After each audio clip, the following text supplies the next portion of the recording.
Eddie was a burned-out writer, completely disillusioned with life. He was in terrible shape. In his dull, everyday routine, he relied heavily on cigarettes and alcohol. His girlfriend, Lindy, had grown tired of this life and left him. One day, while walking down the street, he ran into his former brother-in-law, Vernon. Seeing Eddie's condition, Vernon handed him a pill called NZT-48, a highly experimental drug that could supposedly unlock the brain's full capacity. Eddie was skeptical at first, but decided to take it.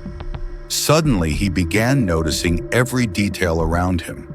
Remembering that the landlord's daughter needed help with her studies, he offered to tutor her, which brought them closer.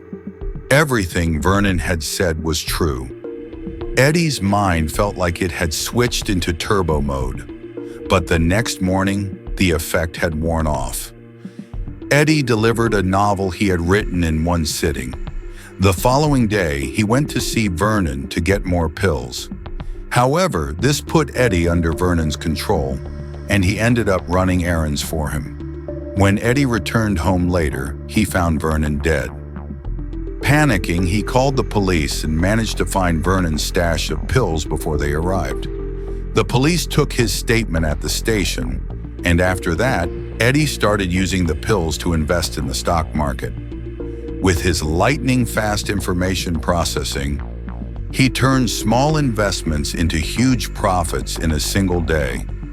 But to make even more money, he needed more capital, so he borrowed from a loan shark.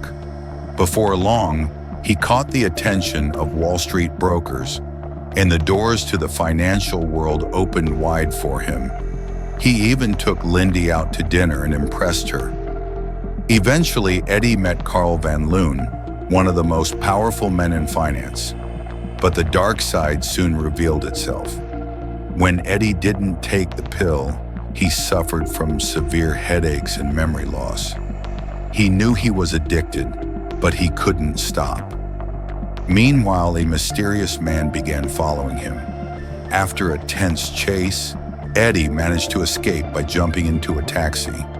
Eddie later met his ex-fiancée, Melissa, and learned about the drug's side effects.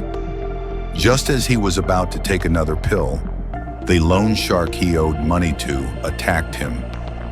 The loan shark headed to Eddie's apartment to get his money. A fight broke out, and Eddie dropped his pill, only for the loan shark to see it and take it. After the incident, Eddie went to his ex-girlfriend's office for help. By then, he was in withdrawal, so Lindy set out to bring him a pill. On her way, she was followed by the same man who had been chasing Eddie earlier.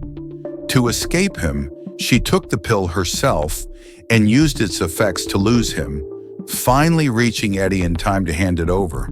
From then on, Eddie was more careful. He hired 2 bodyguards and had a hidden pocket sewn into his suit. As his supply of pills dwindled, he had a lab technician start manufacturing them for him. His partnership with Van Loon continued, but Van Loon was also trying to uncover Eddie's secret. After Eddie's apartment was attacked, he bought a high-security residence. The loan shark came back, demanding pills, but Eddie refused. Later, while meeting with Van Loon, Eddie realized his pills had been stolen, and soon after, he received a box containing a threatening message. When he returned home, the TV went out and the phone line went dead. The loan shark and his men tried to break into his place. In desperation, Eddie considered ending his own life to keep his secrets from being exposed. But at the last moment, he remembered he had 1 pill left. He frantically searched the apartment. Just as he found it and was about to take it, the loan shark and his men burst in. In the chaos, Eddie lost the pill. While the men searched for it, Eddie managed to kill the loan shark and then took down the rest of his crew. When it was all over, Eddie met with Van Loon one last time. Realizing he could do nothing to stop Eddie, Van Loon stepped aside. Eddie had finally reached the top.